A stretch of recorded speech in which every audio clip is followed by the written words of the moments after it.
Welcome to the Fear and Greed Daily Interview. I'm Sean Aylmer. Health and fitness is booming right now. Gyms of all varieties can be found in every town and suburb in the country, while other operators are offering fitness programs at home using apps and other technology. Of course, where there's demand like that, there's a golden opportunity for entrepreneurs. One of them is Cameron Falloon. Cameron has been a strength and conditioning coach for AFL teams and international soccer teams, and was even the personal trainer for the late Princess Diana in the year before she died. He's now the founder and joint CEO of BFT, that's for Body Fit Training, a fitness company with more than 300 franchises and a $60 million deal for expansion into the US. Cameron, welcome to Fear and Greed. Morning, Sean. Thanks for having me. So what makes BFT different? Because there are many, many gyms out there. Yeah, there are, and it's a really competitive landscape, and our actual tagline is different and better, which is pretty ballsy, to be honest, and a little bit cheeky, but it challenges us to be different and better and keeps reminding us that we can't sit still and take things for granted, that we've got to continue to innovate in the marketplace. And I guess there's a lot of group training around. What I've done is draw on 30 years of experience in the industry and working with athletes and try to use a lot of science and proven methodologies that you would use to train athletes, and how you would plan and periodize and progress their training. And I guess the right word's not dumb it down, but you get a sense of it to just bring that into the mainstream and allow the weekend warriors the opportunity to, I guess, experience a similar methodology, but in a group environment where it's fun, it's a community-driven environment. And for our particular model in the marketplace, we do a lot more strength training than most of our competitors. The majority of our competitors in the space are very aerobically driven. Yep. We certainly do aerobic training, but we do a lot more bias towards strength training, which we believe strength underpins all physical performance. The industry itself, I mean, it does seem to be going fast. Compared to 10 years ago, how much bigger is it? It's huge, and I've been in the industry for 30 years, and strangely enough, I think COVID, the last 18 months to 2 years, has actually really fast-tracked the industry, especially in the digital space. You're finding now, 10 years ago, 15 years ago, probably there was a lot of what we call big box gyms, 3,000 square meters, 4,000 members. People now are exposed through social media to so many different other methodologies and means to exercise, and therefore it's seen the evolution of these boutique spaces, smaller 100, 120, 200 square meters facilities, lots of different options for people. People don't want to drive to destination gyms anymore. They want to walk or ride their bike, have something within 2 kilometres of their home. And that's fantastic because it keeps the competitive element of the industry, keeps everyone on their toes. If you're not delivering a fantastic product, you haven't got a key market, you're not continuing to innovate, build great communities and engage your members and give them what they want, there's just so many other opportunities for them. And so it's a really competitive landscape, but I think that's a great thing for the industry. I think it's interesting. I was going to tell this story in first person, Cameron, but I'd be absolutely lying because it's actually two of my sons that did it. During COVID, they did a thing called 75 Hard, which was 75 days of certain exercises, which they did together, and they managed, and they both lost a lot of weight. Yes. And they got very fit and all that. And as soon as gyms reopened, they went straight back to the gym. And I thought it was a really interesting concept that they had enjoyed this 75-day hard thing they had done together, but they missed the community of the gym. So as soon as they could, and we had like a gym in the downstairs garage and all that, that's now gathering dust. And they've gone straight back. Like there is something in that idea of actually being part of a community. Oh, it's huge. And our studios at BFT are built off it. Our digital platforms, our programming, which is our core product and what we sell, is really insignificant when you compare it to the communities and the human interactions. And let's be honest, through COVID, that's the one thing that we've missed. Yep. And we've been isolated and away from other humans, and people have just wanted to get back in, and it is their little haven. So it's that 1 hour a day or 50 minutes or whatever it might be that they get to detach from the world. Yeah. And it's all about them.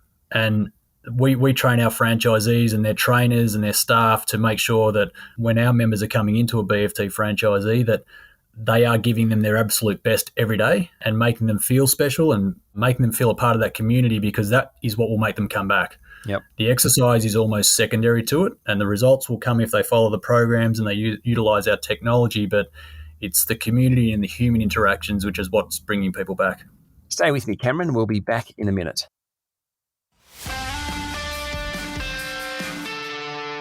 I'm speaking to Cameron Falloon, founder and joint CEO of BFT. That's for Body Fit Training. Okay, so now you're franchising it. Just give me a very potted history, Cameron, of where it came from. So you've obviously had a very glorious career in your industry, but how did you start BFT and then why franchise it? Yeah, I left the elite sports field and was looking for a way to utilise my skills and knowledge, and I did some research into the industry and what was trending, where were people going with things, and group training was really trending around 2014, 2015, and CrossFit was around, and CrossFit, if you're aware of it, is a really great way to train, but it's a lot of really heavy lifting, heavy barbell work, heavy kettlebell work, and it's quite extreme to an extent. And then at the other end of the spectrum was group training like Barry's Boot Camp or Les Mills or F45, etc., Orange Theory. And there was nothing in between. So you kind of had this really massive void in the marketplace where it was at the top end, really extreme barbell, heavy, lots of heavy weights, kettlebell training. And at the complete opposite end of the spectrum was this sort of aerobic group training, which I thought had a ceiling. And my experience working with athletes was that athletes take a long time to develop. So in the instance of an AFL player, it's about 5 or 7 years in the system before they're really physically developed and can handle and perform week in, week out and endure the demands of the game. So my thinking was, why isn't this being offered in the marketplace for the general punter?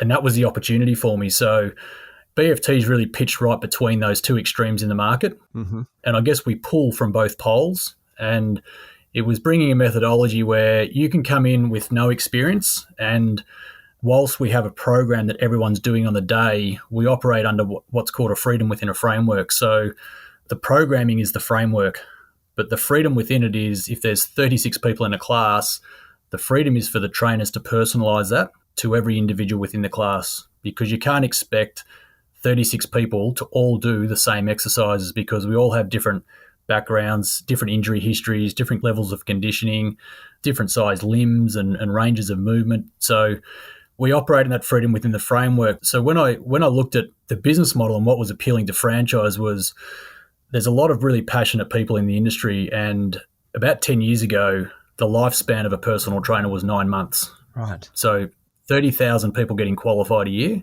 and 9 months is the actual lifespan. So it's not a great story for the industry.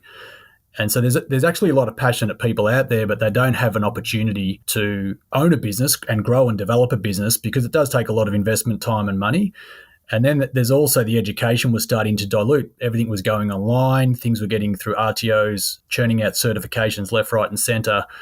And so coming from a high performance background, I really struggled with trying to employ people when I first came out, because everyone said they were a strength and conditioning coach, or that they did body composition work, or they were a nutritionist, etc. And it actually wasn't the case. They'd had certifications, but It wasn't like going to university and doing a 3 or 4 year degree plus postgraduate studies.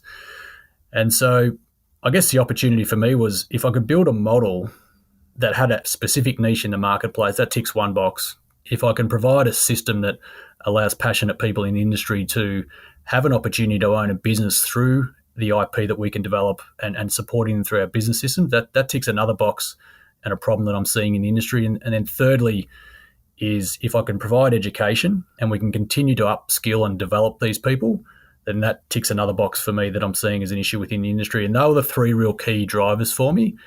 And I was very fortunate that a family friend of mine started SportsGo, which was a sports franchise chain back in the day before the Rebels of the world came into place. And at the time, they were the largest Australian franchise group back in the 80s and 90s. So I lent on that family friend, Des Morgan, and talked about it, and he gave me some really, really valuable advice about how to go about it. And so that led to me opening up 4 test studios just to test the marketplace, and I made a hell of a lot of mistakes and spent a hell of a lot of money. And what I realised was that we did have something, and that people really enjoyed it, and we were getting great feedback from members. And I was seeing a lot of smiles on faces because of the community aspect. So that's where it started. You've really pushed out there are a number of high-profile sports people, AFL cricketers, rugby league players, as franchisees. Is that a deliberate model you've got? No, not at all. The model resonates with athletes. As I said, the background to it is that we're trying to model our training based on what we would do with an athlete, and in particular an AFL athlete. They're very hybrid. So I guess the premise of our week, every week when we program and send the programs to sites, we're trying to train every energy system, and there's 3 energy systems that the body has. We're trying to train every muscle fiber type, so fast twitch and slow twitch muscles. And we're also trying to move the body in as many movement planes as possible, because we're designed to not just, say, for example, when you're walking, that's what's called moving in a sagittal plane. We're designed to rotate, twist, bend, flex, extend, etc. So we train all of those movement patterns, so you're getting a nice, well-rounded, balanced approach to your training.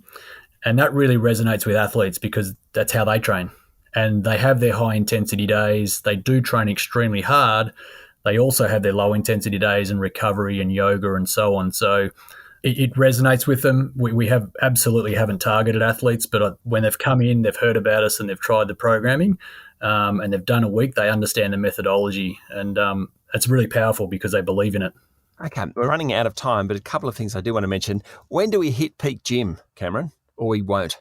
I don't think it will. I think it's a really exciting time. As I said, there's more boutique offerings. There's more specific fitness offerings for the individuals these days. And I think that's a great thing, rather than just having really big box gyms that have breakout studios and big weights areas and big cardio studios. There's nothing wrong with that, but that's not for everyone. And there's just so many different service offerings in the industry. I think it's a really exciting time. I think the last 2 years with COVID has fast-tracked the growth of the industry. It's made people sharpen their game, especially in the tech space. And I'm actually really excited. The competitive element right now, I think, is really going to drive the industry forward, and it's only going to get better. And I mentioned the $60 million cash upfront deal in the US with Exponential Fitness. What's that about? What do you hope to use that money for? Yeah, it's a really good opportunity. Exponential are a curator of fitness brands. They have 9 brands in the US, nearly 2,000 studios operating in the US, and it was a fantastic opportunity for us to partner with someone to take on the brand in the US. So they own the USA and Canada. We still own the rights to body fit training globally. They own the IP. So again, with their digital platforms and sophistication, their technology sophistication, they'll be able to do things with our IP over the next 2+ years that we just couldn't have even got close to. So they're going to be able to fast track our member experience, our member engagement, and all of our franchisees will benefit from that. So as much as they're selling franchises and growing our brand in the US, it's the IP and the development and the fast tracking of that, leveraging off their current platforms that we will benefit from, and our members and franchisees through the APAC region will benefit from in 2022 and beyond. Okay, I can't let you go without asking the question that I'm sure everyone asks you every time they read your CV. What was it like training Lady Di? To be honest, it's a bit more surreal now than what it was at the time. I was a pretty naive 22-year-old at the time. But a very humbling experience. She was a lovely lady, extremely private. We used to train in the wee hours of the morning before opening hours to the public. Yep. Yeah, it was certainly a very surreal experience, and I don't talk about it often, only because I really respect her privacy. And that's fair enough. And also because it was at a time when, I tell people they laugh, but Google wasn't invented when I was training Princess Di, so there was no social media and all those sorts of things. But that's not a bad thing. Not a bad thing. No, it's not a bad thing at all. Cameron, thank you for talking to Fear and Greed. Thanks very much, Sean. Appreciate it. That was Cameron Falloon, founder and joint CEO of BFT. This is the Fear and Greed Daily Interview. Join me every morning for the full Fear and Greed podcast with all the business news you need to know. I'm Sean Aylmer. Enjoy your day.